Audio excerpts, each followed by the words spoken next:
বেরিয়ে গেছি। ভেবেছিলাম শাড়ি পরবো, কিন্তু শাড়িটা আর পরা হলো না। হ্যাঁ, সময় না যতই হোক, আমি স্কুল কলেজে শাড়ি পরে যাওয়াটা মানে আমার মনে হয় ঠিক, কিন্তু পারলাম না, সময়তে কুলাতে পারলাম না। আর এই যে নায়িকা খলনায়িকা।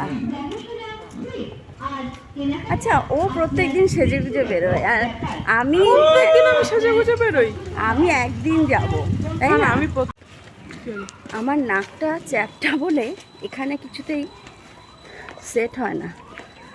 আর লম্বা মানুষ হওয়ার একটা সুবিধা, আমি শ্রেয়ার থেকে একটুখানি হাইটের শর্ত, ওই জন্য আমাকে ছাতা ধরতে হচ্ছে না। টুকি টুকি খেলছে মাঝে মাঝে এই রোদটা।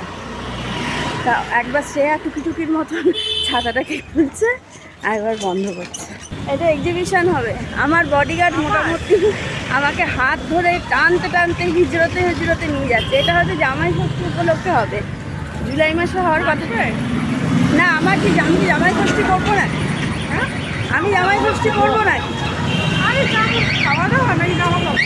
জামা কাপড় এক্সিবিশন, জামা কাপড়ের এক্সিবিশন। না না, এত টাকা নেই আমাদের। ওর খালি ধান্দায় থাকে। 11টার মধ্যে ঢুকতে হবে কলেজে। এবার সেই জন্য আমি ভাবছিলাম অটোতে চলে যাব।